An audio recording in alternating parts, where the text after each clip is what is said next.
what's amazing is when Aaron has his filter on. Thank you so much, Aaron, for keeping the filter on. Yeah, I'm being very good tonight. I'm not talking about you, Aaron. I'm talking about the other Aaron. Oh, What? What's the matter? Nothing. We're being recorded now. Okay. All right, sorry I'm I late. feel bad for you, Shul, because you say the same thing whether you're being recorded or not recorded. Pretty dull. We're always being recorded, Aaron. We're always being recorded. Excuse me. Look, And now we break into a I just teed it up for you, Aaron. You're supposed to make fun of NCSY now. Excuse me.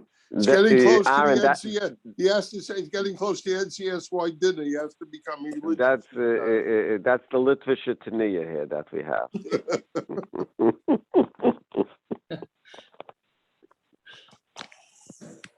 I don't know what I missed, but sounds like I missed whatever. I don't know. No, it's fine. I missed it. Yaakov, you're the one with all the excitement. You know, we lean on you for excitement. Yeah. Sure, no, I can't believe you're getting Bernie Marcus at the dinner instead of me. I don't understand that, but okay. He knows how to make tools. You probably know how to use them. What is he? Was he worth 6 billion? What is he worth? 8 billion. Already going to his office is a lot of fun. That's what they say. Yeah, okay. They say everything is in a Home Depot theme. Cash registers, yeah.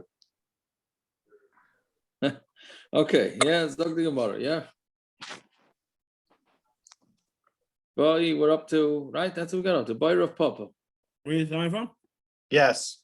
Mem Testament Aleph, about 10 lines down. Got it. So Bayra Papa has the Shiloh. Right? In case you missed any of the tekus, we got some more. Yeah, Chofan Chaveroi, V'nasan L'say Chofnov, Mao. So if the friend took the handful and he put it into his, meaning one kohen, instead of scooping it up and putting it into the shovel of the ketores, one kohen took it and put it into the other kohen's hands. Then what's the din? All you need is a full handful, and that's enough, and you have that. Nor he says you have to actually take it and bring it, and that you don't have. So teku. Yeah, so it's we don't have an answer to that. Fine. By Rabbi Shua ben Levi, chafan umeis ma'ashi kanis achar b'chafina soy. Let's say the kohen does the chafina, right? He fills up his hands with the ketores, and he puts it into the shovel, and then he dies. Right? So can another kohen just take over from that point? Yeah, remember we said there was always a kohen around, because Rashi says the kohen hamashamash tachtav, the kohen that was his assistant. Right? We said there was a skan that went around in case the kohen died or became tummy. So can he just take over from there, or does he have to be the one to take this to scoop out the ketores?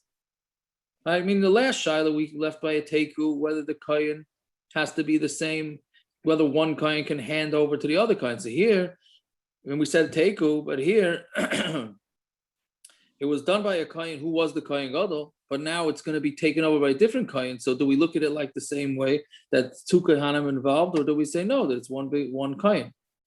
I mean, it's not one kohen, but the other kohen was not in existence, so therefore it would be okay. So Amar Chanina, Bo Reish Eilas Rishayim. Chanina said, come look at the shiloh that the Rishayim asked. Meaning, look, so who is the one that asked this shiloh? Rabbi Shua ben Levi. So Rabbi Chanina is saying, look at this shiloh, right? That we're mechaven to the shiloh from older, from Rishayim. Doesn't mean Rishonim that what we refer to as Rishonim. Meaning earlier, Gedolim asked the same shiloh. Look, it's sort of like a Baruch Shekivanti. Like, look at this, how we were mechaven to the same shiloh that previous Rishonim asked. So now, what does that sound like? That sounds like Rabbi Shua ben Levi was older than Chanina. The name of the Rabbi Shua ben Levi Koshish. Does that mean that Rabbi Shua ben Levi was older? Rabbi Shua ben Levi. Rabbi Shua ben Levi said, "Li hit the Rabbi Chanina lishtos shachlayim b'Shabbos." Right, Rabbi Shua ben Levi said, "Rabbi Chanina matered me to drink shachlayim." Right, shachlayim is our good old cress. We haven't had cress in a while. right? So he allowed me to eat cress on Shabbos, meaning even though it's refuah, we know in refuah on Shabbos is not allowed. But he said Reb Chanina allowed Rabbi Yehoshua ben Levi. Now the kasha is going to be that it's Rabbi Yehoshua ben, if Rabbi Yehoshua ben Levi is asking Reb Chanina, then l'chayr Reb Chanina is the older one, and our Gemara just made it sound like Reb Chanina is the younger one, right? So, but then the Gemara first discusses what the shaila was. So again, li hit Rabbi Chanina lishtoi shachlayim b'Shabbos. Rabbi Chanina allowed me to drink this cress on Shabbos. So the Gemara says lishtoi is pshita. To drink it, it's pashut. The tanan kala eichlin eichel adam l'refuah v'chala mashkin shaisa. All food a person could eat for refuah v'chala mashkin shaisa, and all liquids you drink. Allah, 1 second. So what does it mean? There's no issur refuah if you're eating a food or a drink. Meaning, if you have a toothache, can you drink schnapps on Shabbos? Even though you're drinking the schnapps for refuah to numb the teeth, that's allowed because that's a regular food. That's a regular drink. It's only things that you would not mistake for regular food that's not allowed. So would you be allowed to? You don't drink schnapps. No, me, I don't know. It's not simple. It's not simple that because even though I don't drink schnapps, at least somebody seeing me would say, "Oh, okay, he's drinking schnapps," right? So it has to be normal for a person, not that person. Correct. Or maybe they'll mistaken you for me. Oh, that's a possibility. But then no, they Jacob, I was going to say you're guilty by association of who you hang out with. So don't worry. but they would know that I'm not parrots if I only had one drink, Oh, right? Yeah, but they're not be there long enough. Okay, that could be. So it can't be that it was time to drink this thing. Ella, what was it referring to? Ella lishchayk v'lishta shachlayim b'Shabbos is to grind it up and then to drink it on Shabbos. Grinding is an issa deraisa. The Gemara says, "Hey, Chidami, what can the case be of grinding it up?" That Reb Chanina allowed Reb Yehoshua Levi to do it on Shabbos. Idi kasakanta. If it was a sakana, mishra shari. Of course it's mutter. Bida like a sakanta, meisar also. If there's no sakana, then it's also. We know that you're not allowed to grind things up on Shabbos if it's chayil l'shem b'sakana.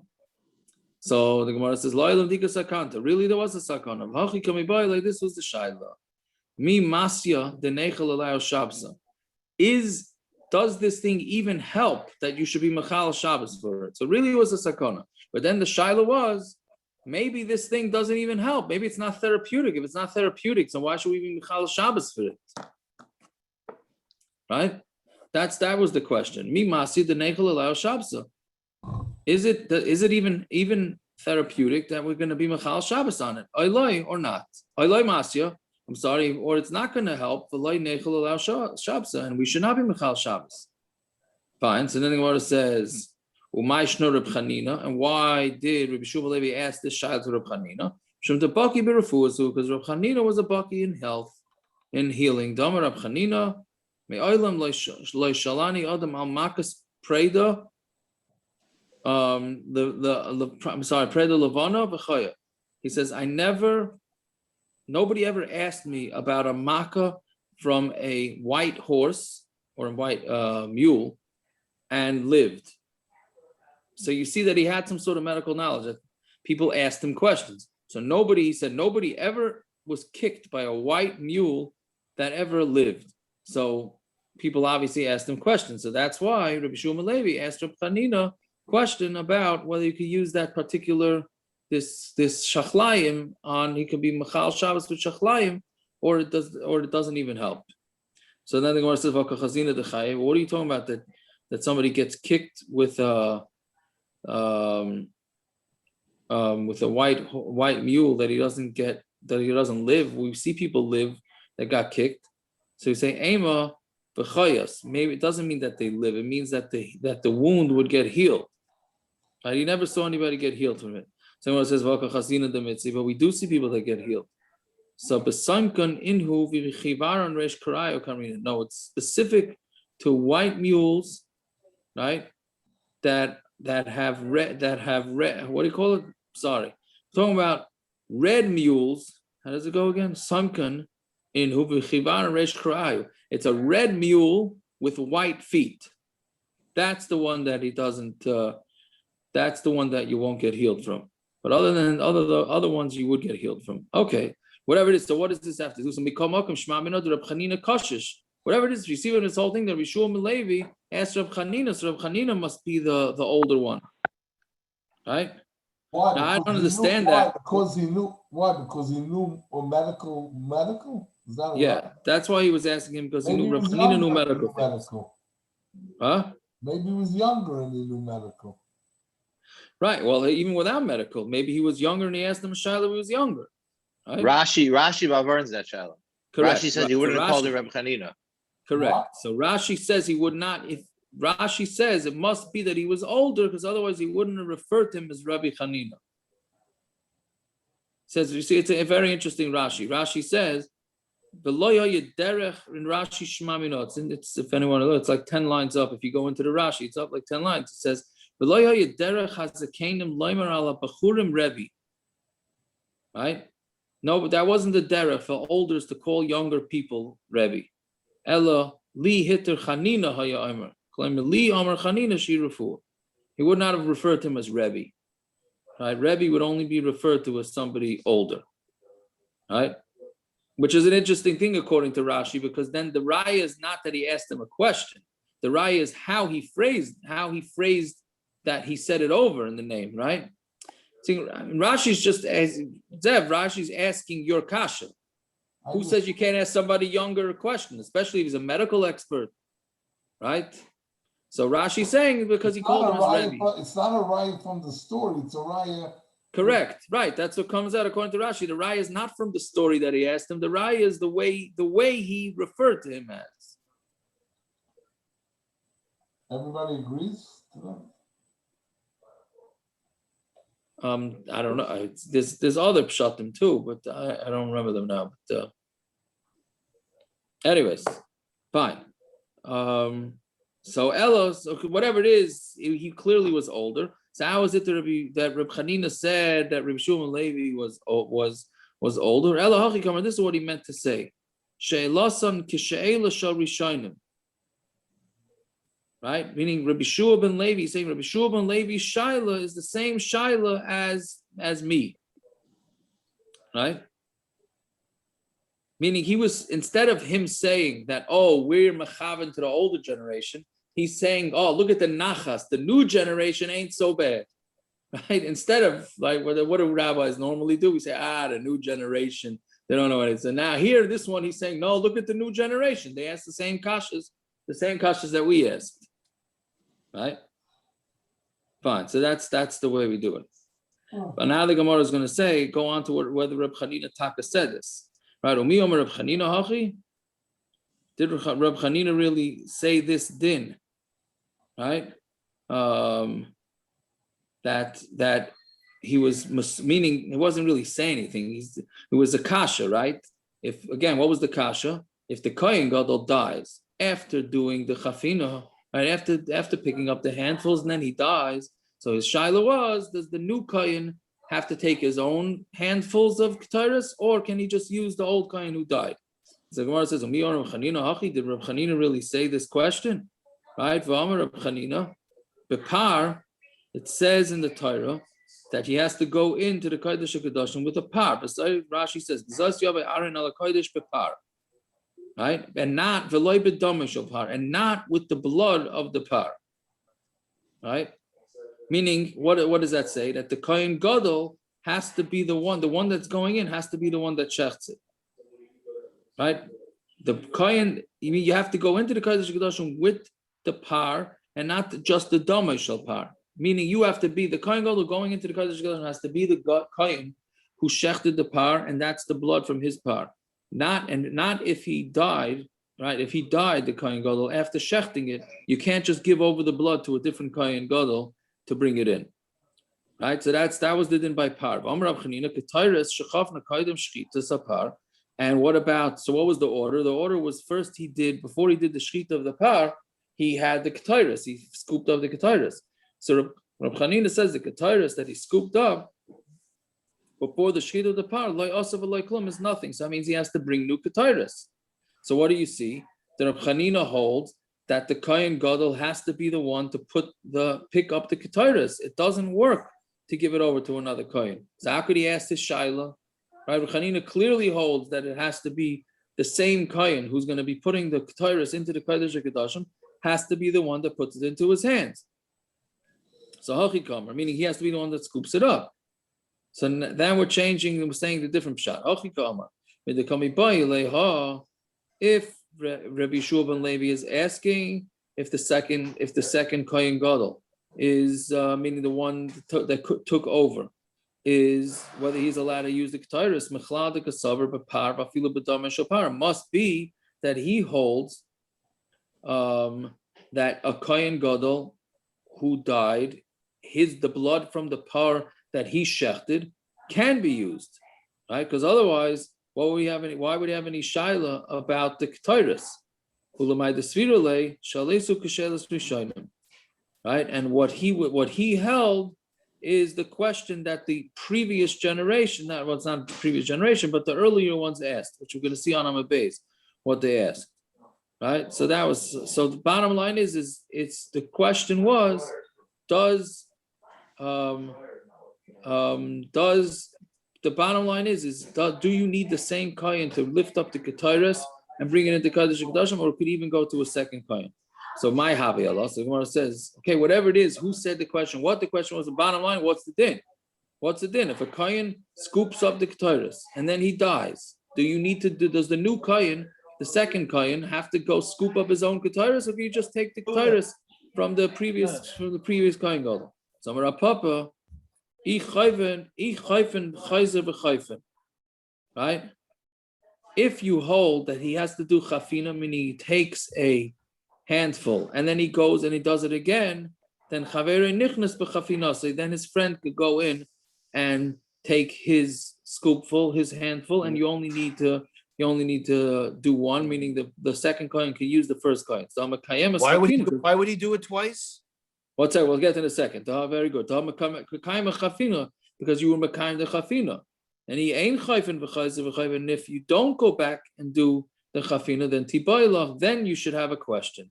Meaning the maskanas of Gemara is going to be like this. The way it worked with the kohen, I think we discussed this a few days ago. The way it worked with the kohen gadol is that they brought him out the shovel of ketores. He took the handfuls of ketores, right? He put it into the shovel. He carried the shovel into the Kodesh HaKadoshim, and then he took the handful out again from the shovel to put it down on top of the coals. Right? Again, he didn't take it. Outside the Kodesh HaKadoshim, he took the ketores with a handful, put it into the spoon, carried the spoon in the Kodesh HaKadoshim, and he didn't just take the spoon and put it down on top of the coals. He first had to take a handful back from the spoon into his hands and then put it down on top of the coals. So what Rav Papa is saying is that if he had to do chafina twice and take a new handful, right, then that means that somebody already did one process of chafina, and you only need one chafina. So memela, that's going to be okay. But if you say that he doesn't go through the chafina, then you have a question, because it was a kohen that's no longer doing this avodah.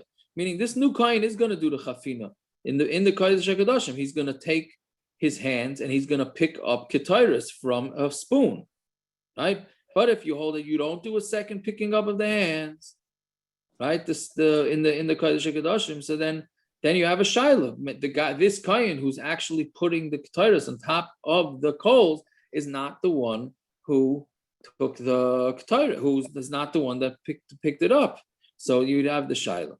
So that's where. Didn't we have a shaila earlier regarding stam chafina? What if it has a din avodah to it or not? Yes. So I'm trying to understand. If you hold it has no din avodah, why would the other, and you hold that, why would there be any chiyuv to go ahead and do it again?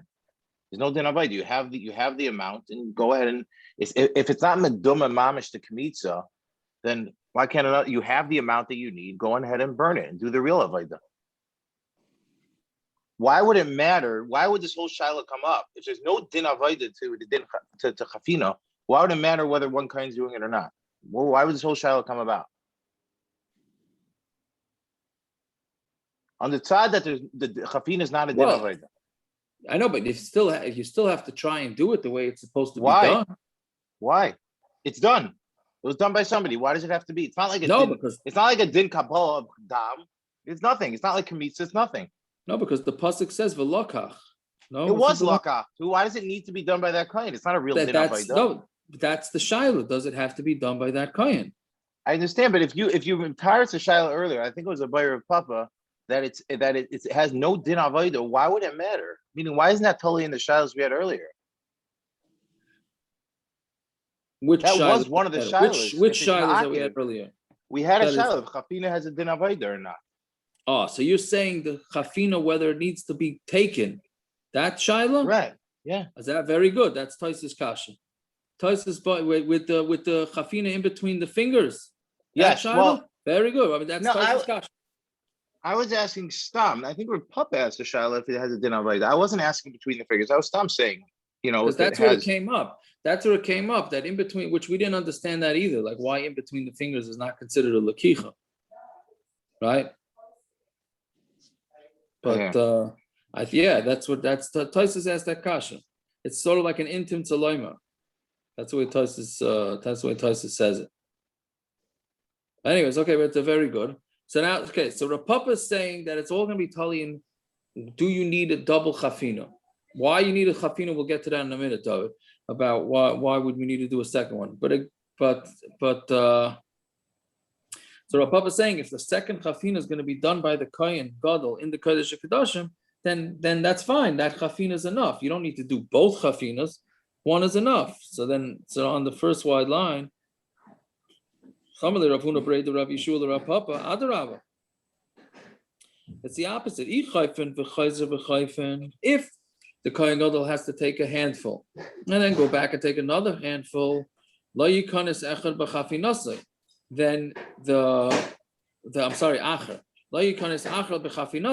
the second guy can't come with his hands full, right? Because it's not possible that this guy is going to get he's going to get a little less or he's going to get a little more. It's not possible to get the same exact, right? If you're doing a chayfen and then you're doing it twice, and if you say ein chayfer chayzer v'chayfen, I'm sorry, ein chayfen chayzer v'chayfen, and if you say that he does not go back and take the scoop out of the spoon, he just takes the spoon of the ketores in the kodesh HaKadoshim and puts it down on top of the coals. So tibayilach, then you should have the shiloh. So now we have exact opposites. We have Rav Papa saying that the shiloh is only negeya if he doesn't go back and take a handful out of the spoon in the kodesh HaKadoshim, and Rav Huna Brei Rav Yeshua is saying the opposite. The shiloh only applies if there is no chafina after chafina. The Bailu, why? Because the 3 lines up now. The Bailu, they asked the shiloh, does the kohen gadol, when he goes back into the kodesh HaKadoshim, does he have to take the ketores from the spoon and put it back into his hands? So tashema kach chaysim midasa. This was the midah, right? The Mishnah says that how much ketores do you take? So he has to take 2 handfuls, right? He cups his hands together, and we said a large kohen has the large share and a small kohen has the small share. Right, so so it's a subjective share, but then we ended up and said in the Mishnah, that was the measure, right? My love, isn't pshat kashem shemidasa b'v'chutz kach midasa b'fnim? Doesn't it mean that the same way you have the same measurement on the outside when he fills it in, so do you have the same measurement on the inside, right? So my answer is loy dilma she'im rotzalasis mida. So maybe it means that if he wants to make a measurement of the same size as his hands, he could do it. Or he can't take any less or he can't take any more. Right? So the bottom line is that meaning we don't have a pshat yet. Does he take it? Does he have to take a new handful? Or does he not have to take a new handful? Okay, so Tashima on Talmud Beis. Now this is mamash and acrobatics. This next gemara is mamash like an acrobatics gemara. Ketores, right? So how does he do this? What does the kohen do in the kodesh HaKadoshim when he puts the ketores down on top of the coals. Okay, so now I hope I get this right because this is mamish. This is mamish interesting Gemara. So what happens now? What's the issue? Again, the kohen gadol walks into the kodesh HaKadoshim with coals in his right hand, right? A shovel full of coals in his right hand, and a spoonful of ketores in his left hand, right? Now he puts down the coals, and what we're saying he has to do is he has to get all the ketores out of the spoon into his hands, right? And he can't be missing. He can't leave any of the ketores left over in the spoon. How is he doing that? Right? How are you getting a spoon and how's he getting everything from the spoon into both of his hands if he's holding the spoon? Right? So Gemara says, so what it is, he holds the spoon with his fingers, with the tops of his fingers. And others say that he holds it with his teeth, right? He puts the handle in his teeth, which we said already 2 days ago, that's a bizayon to put anything in the teeth, right? So I think Balabatish, the pshat is there that it's not mamish part of the avodah. Mashen came last week, it was part of the avodah to put it in his teeth. Maybe. And what happens if something spills a little? He's got to do it again? That's a capital offense, isn't it? What why do we think it's so much that it can't fit in one hand? One hand. No, he's got to fill 2 hands. 2 hands. 2 hands full. No, but you can fill 2 hands, but you pour the spoon out and put it in the hand and then quickly put your 2 hands together and it's in 2 hands. You want him to catch it in the air? Not in the air. Why do you think it's so much that if he balances it in 1 hand, just till he puts the spoon down, he won't have it in 2 hands? How's he going to get in? How's he getting into both hands? If he's holding the shovel, spoon. If it's fitting in 1 spoon, it's not a rock. It's ketores. The ketores, right? Which is I'm saying it's not a rock. It's ketores, like sand. Try that with Rice Krispies. See what happens. Into a spoon. It already fits into a spoon. So he pours that into his hand, puts down the spoon, and then evens it out between his 2 hands. It's a ladle. It's not like a teaspoon. It's a ladle. It's a shovel. I understand. It's a really large shovel. It's not a shovel. It's a large spoon. It's a spoon. But it's a large spoon. It's a large spoon. It's like a bowl. Okay. Whatever it is, I don't see how you could do it. You're taking with the spoon in his left hand. How's he getting all the ketores into both? Maybe you'll say you're a kohen. Maybe you'll figure it out. You'll have a fast track. I'm not saying that, but I'm saying you go. Sometimes you have something in your hand. You pour it into this 1 hand. You're right. It's not steady until you put something down. Then you even it out between the 2 hands. Try with Rice Krispies and get back to us. Yeah, I've tried with Rice Krispies. And when you spill it, what happens if you mess up? I don't know. That's what I was asking. I have no idea. Did anybody see what happens if you messed up? You got to start the whole process again? No. What's this spoon called? It's a capital offense, isn't it? What's this spoon called? The machtais? It's a machta. No, it's not a machta. It's a kaf. What? It says here, these pans were used to take glowing the coals in the altar, used inside the golden altar, inside building for the burning of the incense, the ketores. That's the machta. The coal. What's the this? ketores went into a kaf. Okay, I'll look for the cuff. Yeah. I'll look to see. I don't know what, it's a, yeah. I mean, I obviously never davened for the Amud Yom Narayim. I mean, Kol Moedim that would, but I mean, why not? Okay, but that's a different conversation. I'm still davening outside just to hope that it happens. I mean, does a Baal Tefillah supposed to have certain kavanas when he davens? I mean, this kohen gadol, this is the spitz from the whole year, and I'm sure he can only think that he's gonna think he's gonna die. How does he do this thing? All he's thinking about is physically. How does he do such a thing? Yeah, he can't have any kavanas about any. He's been trained for a week. Remember? He's been training. Right? He's been trained. Good. He's trained for a week. Okay, good. So you'll go kill Osama bin Laden if you train for a week, doctor. Okay, what? I don't compare the two. It's a different, yeah. There's a difference. It's part of the hardest avodas But I'm saying Yeah. there's no, it's a physically hard avoider, right? Yes. Good point. Yes, yeah, yeah. It's So just- is davening, Yeah. so is davening for the Amud all day. Yeah, it's What, yeah. what's the name of this thing I'm looking for? all he has to Calf. is physically do It something that doesn't doesn't have it. mess up. It has pots, shovels, sprinkling basins. Naftali, you must have the, what do you call it? The Tzeduki version of the Sefer or something. It has prongs and fire pans. I don't know.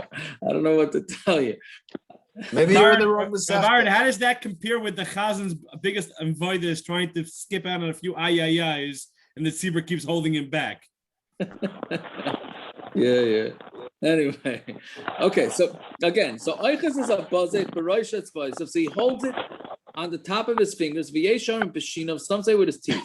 Umayla b'goydloi, and then he goes like this with his fingers, right? He pushes it back up his hand. Ad shemagas lebein atzila yodav, until the handle reaches all the way to his elbows, right? So now he's got his hands together like this, right? His arms and his hands together. And now he's got the edge of the spoon right here, right? The chayzer and then he, like, I guess he knocks it down until it falls off the spoon into his hands, right? So basically what he does, he puts it on the edge of his fingers and then he keeps knocking it backwards with his thumbs until it's right in front of his hands, and then he knocks it out of the spoon into his hands. That's the way it works. It's acrobatics. Bottom line is it's acrobatics. Then v'tzoivra, You've got to be talented. And the bottom line is that you're juggling all these torches by Simchas Beis Shoeva. It's you got to be a talented person.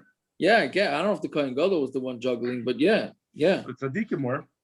Yeah. Are you sure if one of the tzaddikim drops a torch, they don't pull him out by his feet with a pole? You know what I mean? He still lives to give Shirayim by the next Suda.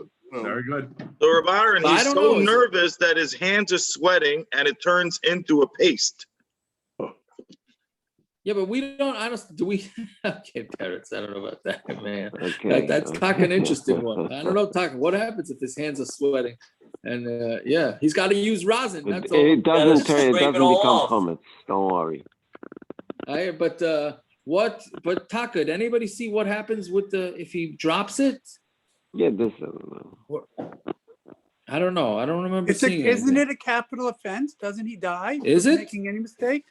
Any mistake and he's Yeah. a dead man. I think so. No, and I don't Not a know. It's not mistake. mistaken. He's dropping a little Let's say bit of it. all of it doesn't make it into his hand. Let's say he doesn't get all of it into his hand. Yeah, Some that's of not a it still. mistake. You can still continue with the avoida. I don't know. I don't think so. know. Yeah, He can't I'm not pick it sure. up. He can't pick it up. We're talking about grains of that he drops a little bit. I don't think Everything counts, Naftali. Don't try and take the pressure off the Kahanim there. This is the Give the Olympics. guy a If break. you miss this is like the Olympics. If you don't nail the jump or whatever, you don't get a 10. That's it. You get a 0. Yeah. I don't know. Okay, but I think I we would hear have that. gone through more Kohen Gadol if that was the case. well, I mean, they went through a new one every year in the Bayasheni. That's because That's what we said. Okay, anyway, so for Tzaivra, and then he piles it all up in one big pile, Kadeshiyeh Ashna Shaya Love, so that the smoke will take some time to come. Otherwise, meaning he makes it in a big pile, so then it takes a while for the fire to penetrate through the ketores in order to get through it. Right? Anybody who's made a campfire knows if you throw a lot of wood on there, it takes a while for the fire to penetrate up through the wood. So that's what he did. So that because if he did it lightly, according to this shot, then it would go straight in his eyes. That's the first time. Yesha, I remember Fazra. No, the other one says he spreads it around the fire. So that it should go fast. Right? Yeah. So meaning there's two versions of what he do. Does the pasuk say anywhere that it has to go from his two cupped hands to the coals? Why can't he have the ladle in one hand, pour half of it into one hand, and put that on the coals, and then do the other half? I don't know. It seems like right. So it seems like it all has to be done at once. There's no piecemeal. I don't. That's what it seems. How they know that? I don't know. I don't know how they know that. Well, if you assume that you need to do a chafina, what if you're saying is true that you need to put it into your hands? Why would you need to put it into your hands unless you have to redo the original chafina? That has to be, cupped. If you don't need to do cupped, pour it straight with the ladle.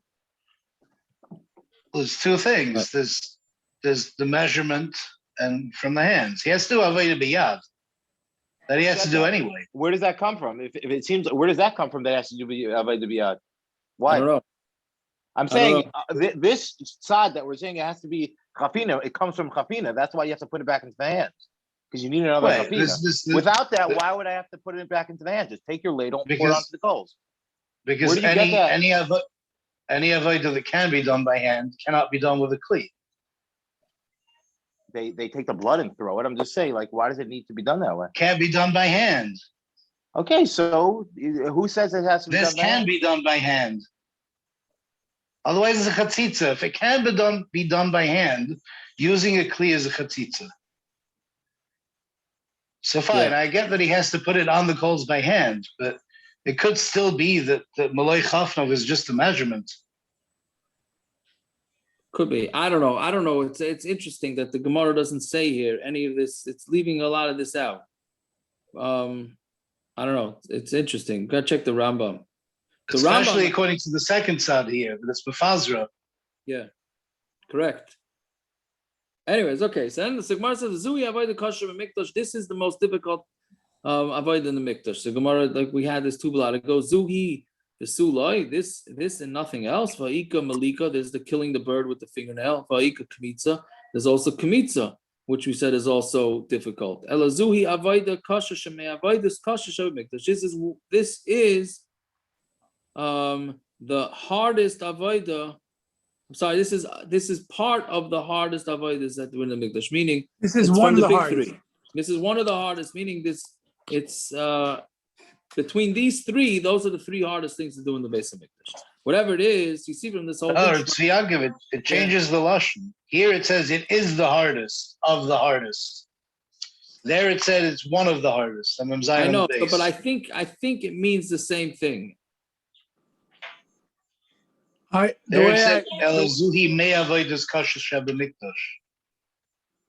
Here it says Zuhi avoid kasha. That's what I thought. That it's a different one. That this one we're saying is the avoid kasha from the avoid kashas, right? But I don't think that's pshat. I mean, why would I have to say that it's the avoid kasha from the avoid kashas? When I pre-learned this stuff, they said it's one of the three. It's not the hardest, it's one of the three hardest. Right, but in Lamaisa, Gershon's diak is a good diak, because it did change the lashon from two blot ago. The Pasha's reading would be Zuhi avoida kasha me avoidas kasha. This is the hardest of the hardest. This is like the gadol of the gedolim. But that's right? That's not how people learn. I understand, but I don't know what the pshat is, because this is Lamaisa. Lamaisa, that's what it sounds like. Okay. Anyways, Shema Mina, whatever it is you see from this whole thing is chayfin v'chayzer v'chayfin, that the kohen gadol had to take a handful outside the Kodesh HaKadoshim, put it into the spoon, bring the spoon into the Kodesh HaKadoshim, and then take from that spoon to put it into his hands. Shema Mina, so that's what we hear from this, that Taka, he had to do it twice. Why? I don't know. Okay. The Gemara doesn't say twice. The Gemara doesn't say why he had to do this twice. I don't know. Yeah, fine. Next Shaila. Seiboilu, he had a Shaila. Shachat umeis. So let's say he shechted the par, and then he died before bringing the blood, right? This was the question we referred to on Amud Aleph. Mahu sheikonis achar b'damei. Can another kohen come in and just take the blood of this first kohen? Again, the first kohen shechted the par, caught the blood, then he died. Can the new kohen just take over, or does he have to come in with the blood of his own par? Do we say that he just comes in with a par, and even with the blood of a par, or it has to come in with a par, but not just with the dam of the par? Right? Meaning the kohen gadol who is going into the Kodesh HaKadoshim has to be the one that caught the blood in the first place. So that was the Shiloh. So Chanina says, no, it has to be a par, and not with the blood of the par. Right? That's we saw on Amud Aleph. He says bepar, and even with the blood. Right? Meaning it can be just enough to use the kohen gadol before him, before he died, shechted the par, and he took his blood. And Rabbi Yomer bepar v'lo b'dama shel par, and Rabbi Yitzchak Yomer bepar v'afilu b'dama shel par, and even with the blood of the par. Okay, so now the Gemara. So that's the Gemara Shailuk. Does the new kohen gadol who takes over from the previous kohen gadol have to shecht his own par, or can he use the blood from the previous kohen gadol? That's the machlokes Amoraim. So Gemara wants to try and bring a raya now that par, is it called a par after it dies? Right? It's quite an interesting way of trying to figure out this shaila. What's the other choice? What would it be called? I guess a carcass. I don't know exactly. Just not a par. par. A dead par? I guess a dead par. Yeah, it wouldn't be a par. It would be a dead par. I would say a parol of a shalom. I don't know, but it wouldn't be. It wouldn't. Posthumous, right? Posthumous. Yeah. So the Gemara is going to try and bring proof that at what point is it called a par, and when does it lose its status or lose its name of being a par? So Eisvei Rabbi Ami the Rabbi Yitzchak Nafcha Nimnin, right? So we have this from Psachim, right? So that you can add and subtract as many people as you want onto your chabura of doing the Korban Pesach up until it's shechted.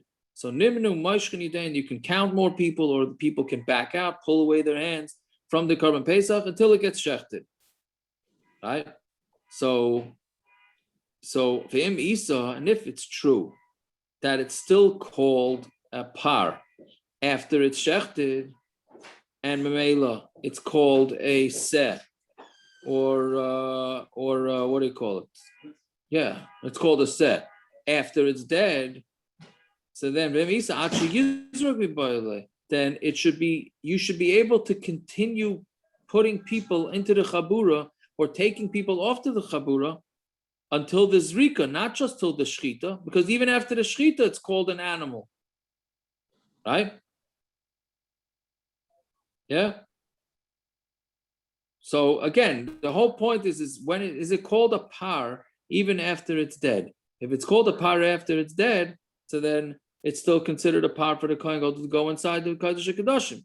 So we want to bring a raya from the Korban Pesach that if it's still considered an animal, still called a seh, after it's shechted, so then you should be able to add people or subtract people from your chaburu Korban Pesach, right?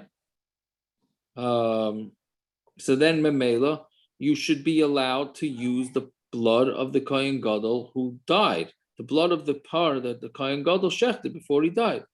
So then when it says shani asam, no, you can't bring a raya from the siv mihiyois miseh. It says when it's still a seh, michiyusay the seh, you have to appoint everybody onto the Korban Pesach when it's still alive. If it's not still alive, then you don't appoint it. Right? So it means a special pasuk. Really, yes, granted, it's called a seh even after it's dead, but there's a special limit from the pasuk that you can only appoint or subtract people from the chabura of the Korban Pesach until it's dead. So Masav Marzutra has the kasha ain't paidin, right? You're not allowed to do a pigeon peter chamor, right? They actually did pigeon peter chamors, yeah. Not like, we have the pictures of all the pigeon peter chamors of Chaim Kanievsky, all the rebbes, they did it, right? So what? How you're not paid the loibe egel, not onto a calf. V'loibe chaya, not into a wild animal. V'loibe shchuta, not into a shechted animal. V'loibe treifa, and not onto a treifa animal. V'loibe klayim, and not onto an animal that was klayim, that was what do you call it? Crossbred, right? V'loibe koi. Now a koi is a cross. Rashi says it's a cross between a what do you call it? A goat and a deer, a female deer. That's the way Rashi says it. By the way, it's a hak in the Welt. Is it pronounced koi or kvi? Right? That's one of the big tumults before they had wigs to tumble about. That was the tumble about. Yeah, right. V'loy b'koy or kvi, right? Ella b'seh. You only paid a chamor, the firstborn chamor, onto a seh. Yeah. So what do you see? That it says it's no longer called a seh. It says loy b'egel chaya shchuta treif of loy b'klayim, only with a seh. So you see that it's only called a seh as long as it's alive. Once it dies, it's no longer called a seh. So memela par, same thing. Once it dies, it's no longer called a par. And then memela, this kohen gadol would have to reshecht. He would have to shecht, not reshecht. He would have to shecht another animal. So when I answer shani hasam, the yolef seh semi pesach. No, we learn out seh by pigeon petach hamor. We learn it out from Pesach. Just like by Pesach it has to be alive, so too here it has to be. But a pigeon petach hamor has to be alive too. Imala halon. So more asks obvious question. Imala halon zocher tam. So then uben shana. But a korban Pesach, you have to dafka use a male that's tam, and it has to be a year old, meaning less than a year old. So why don't you say that the only way to do a pigeon petach hamor is onto a male, and it's less than a year old? So afkan zocher tam ben shana. So to hear a pigeon petach hamor, it should be a zocher tam without a mum and a ben shana. So tam aloyma when it says tifta riba. It says tifta twice, so that's coming to include and tell you that it can be an animal that's not a male, and it could have it could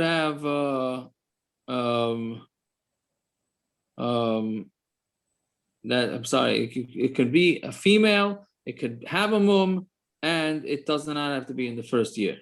So when it says tifta riba afilu kulu nami, so if that's the case, then include everything. Right? Why are you excluding a calf and a chaya and a shchuta and a treif? Include everything. So if that's the case, in Cain semi hani, listen, it was the word seh coming to tell us. So the word seh must be coming to tell us something. So therefore, we're going to pick a few of these qualities that it has to have, and we're going to exclude it from a few other qualities.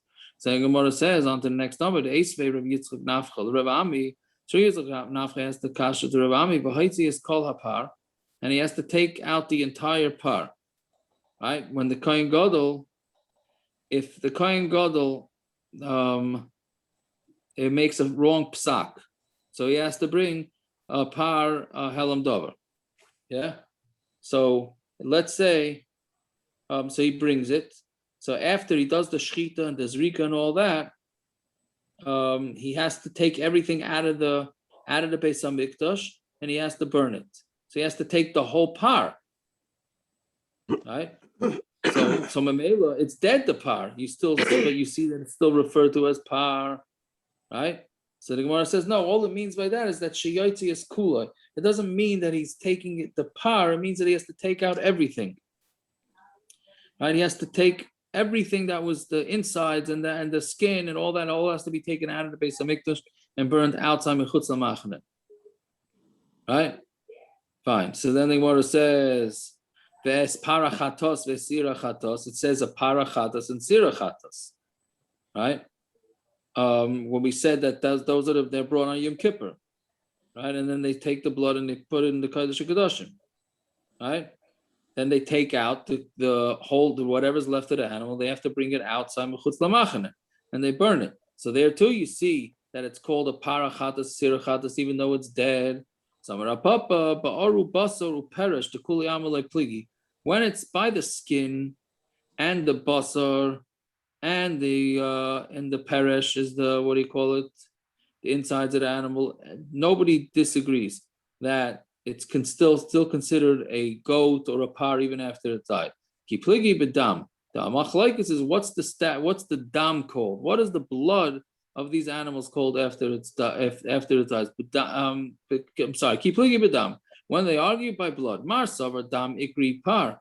Blood is called a par, right? Umar savar dam lo ikri par. One holds that dam is not called a par. So the whole machlokes is not about the actual animal. The actual animal after it's dead is 100% considered called a par. It's only the blood, right? So that's a machlokes whether it's called the blood. If you hold that the blood is called a par, so then the new kohen gadol, who's taking over for the one that died, does not need to shech the new par because it's still considered he's going in with the blood of the par, so that's a par. But if you hold that it's not, so then he has to go shech the whole new new para in order to get new blood, in order to bring it to the Kodesh and Kedoshim. All right, we'll stop over here. Good enough. I just got a notice that the Sometimes. Hatzalah number 230-1000 is not working. 212-230-1000 is not Okay, working. whatever it is, I was told to use only the other number till further notice, Correct. which I think is, what is the further number? 718-387-1750. That's right. Yeah, but it's a Verizon issue. They're working on it. Only one number is down. Interesting. Yeah, but it's pretty big. Whatever. Naftali, Yeah. what's the shot they're doing this whole Hatzalah thing after Hatzalah time? You really want to know? I'm really curious. It's a different week. They're gonna. I know, but they're asking for money the same way. No, It's not a different week. Basically, Hatzalathon was started by Central Hatzalah. Central Hatzalah is trying to keep everybody under their wings because now with all the charging and the insurance things, everyth's going through Central. It doesn't go through neighborhoods anymore, right? They used to donate, donate money, whatever, for neighborhoods. So this Hatzalah, they're trying to take away more and more of the privileges that all the neighborhoods have for themselves. They're trying to make everybody change their bus numbers to the same bus numbers. They're trying to make everybody use the same logos and the same coloring. They want one organization for New York, and they want different neighborhoods to be covering for everything. But the problem is that all the other neighborhoods don't want to do that because they don't want to give up their things. So certain neighborhoods are running their own campaigns separate from the central so that all the money goes to them. they're gonna have a very rough time collecting after that. No, I'm just saying from the perspective of people that gave over almost $1 million. Baruch Hashem, I'm just saying it does. There's a conflict there. It's not a conflict because it wasn't supposed to. I'm saying this Hatzalathon was just it's a new thing. You know, they raised $18 million. Listen, it's all good. I'm just saying there's gonna be. Listen, if people give, and some people say they didn't give to the Hatzalathon, they gave to that. I don't know. Yeah. All right. I was just curious. But I mean, that's from what I understand. That's the situation. And we actually had somebody, one of the head guy from Central Solid came to our office to hack up some of the guys in my office. From where? He came to my office. There's a bunch of guys in my office.